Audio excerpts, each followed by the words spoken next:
दिवाली एक ऐसा पावन पर्व है, माँ लक्ष्मी जी का भी एक धूमधाम से पूजन कि माता जी के चारों तरफ जो लक्ष्मी मैया है, इनके चारों तरफ आपको तिजोरी में रखोगे तो आपके घर में धन ही धन बरसेगा।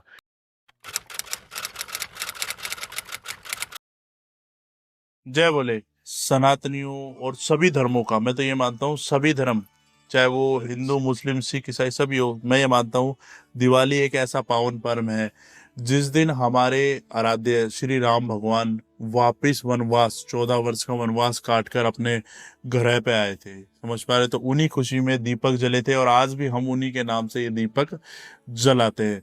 साथ साथ ही इसी दिन कार्तिक अमावस्या को माँ लक्ष्मी का जो उद्भव हुआ था, जो हुई थी, वो माँ लक्ष्मी जब समुद्र मंथन हुआ था उस समय माँ लक्ष्मी प्रकट हुए थे। तो इसलिए हम माँ लक्ष्मी जी का भी एक धूमधाम से पूजन करते हैं। तो देखो दिवाली आ गई है और कुछ ही समय बचा है, तो मैं आपको ऐसी पूजा विधि बता रहा हूँ जिसको अगर आप दिवाली पे कर लेते हैं तो यह मानना कि आने वाला आपका पूरा एक साल आपको हर तरह की खुशियां घर में लाएगा। जो दिक्कतें हैं, जो व्यापार में, जो बिजनेस में दिक्कतें हैं, वो दूर करेगा और घर में एक अच्छा पथ व्यवस्थित होगा। देखो करना क्या है, प्रातः जल्दी उठिए और सबसे पहले शुद्ध जल से नहा लीजिए, ठीक है ना। और उस जल के अंदर थोड़ी सी हल्दी और थोड़ा सा दूध और थोड़ी सी रोली मिलाइए और उसको मिलाने के बाद अपने शीश पे डाल लीजिए, फिर पवित्र जल को स्नान कर लीजिए।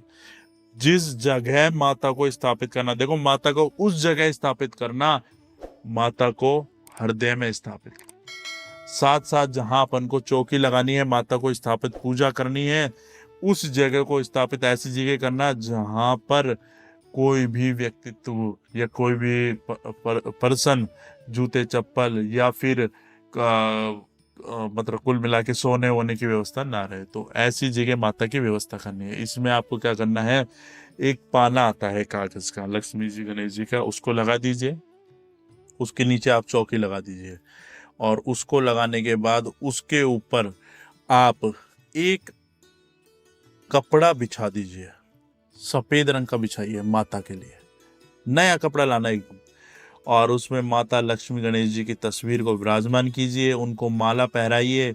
और सबसे बड़ी जो चीज़ है वो यह है कि अगर हो सके तो जो कमल का फूल आता है, अगर वो आपको मिल जाए तो माता को ज़रूर अर्पण करना, ठीक है। इसके बाद एक दीपक जो जोड़ना है वो घी का जोड़ना है और हो सके तो रात भर जले ऐसा दीपक जोड़ो। उसके अंदर एक सिक्का डाल देना चांदी का, अगर चांदी का ना हो तो एक का सिक्का डाल देना, उसके अंदर थोड़ी सी खील डाल देना। देखो हालांकि अब नया युग है जिसमें मिठाइयाँ भिन्न भिन्न तरह की बन रही है, कोई कैसी है कोई कैसी है, पर मैं ये मानता हूँ खील और मखाने जो थे वो उसके अंदर लेके जरूर आना, ठीक है। और गंडे जो नई फसल होती है, समझ पा रहे हैं मेरा मतलब, उस गंडे को आपको माता के लगाना है, ठीक है ना।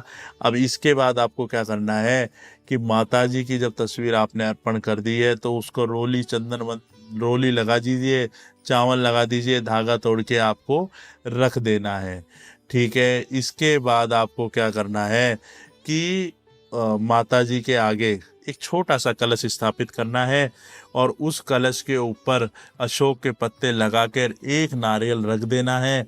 और नारियल को जब रखो तो वो पानी वाला नारियल होना चाहिए।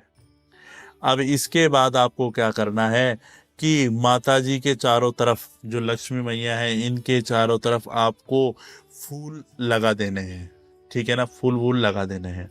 अब जब जोत खड़ी करते हो तो उसमें खील मखाने का भोग अवश्य लगाना। माता आपसे खील गंडेली इनका भोग अगर लगाते हो तो माता आपसे बहुत प्रसन्न होगी, बहुत ज़्यादा प्रसन्न होगी।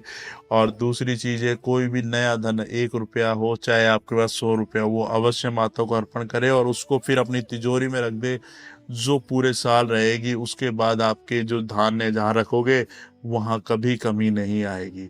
और थोड़ा सा नया गेहूँ या फिर थोड़ी सी नई फसल जो भी है आप वो रख लीजिए और उसको रखने के बाद थोड़ा सा लाल कपड़ा जो अपन ने नारियल के साथ माता के कलश पे रखा था, उस कलश में कपड़ा बांध के गेहूं बांध के जो अपने माता के नीचे दीपक के नीचे रखे हैं वो भी बांध के अगर आप तिजोरी में रखोगे तो आपके घर में धन ही धन बरसेगा, मतलब माता की असीम कृपा होगी।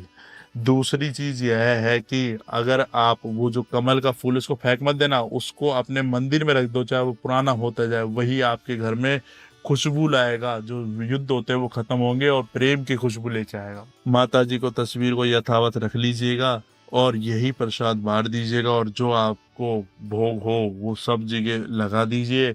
अपने देवी देवता को अवश्य पूजना, ऐसा नहीं है माँ लक्ष्मी को पूजना, इसके माँ लक्ष्मी के साथ साथ जो आपके कुल देवी देवता है, चाहे वो भैरव जी हो, चाहे वो माता जी हो, चाहे वो पितर हो, सभी को अलग अलग भोग जरूर लगाना। क्योंकि ऐसा नहीं है कि हमें माता लक्ष्मी हमारी देवी है, पर उन माता लक्ष्मी को हमारे लिए जो प्रार्थना करेगा, हम तो इंसान है, हमारे लिए जो प्रार्थना करेगा वो हमारे कुल के देव है।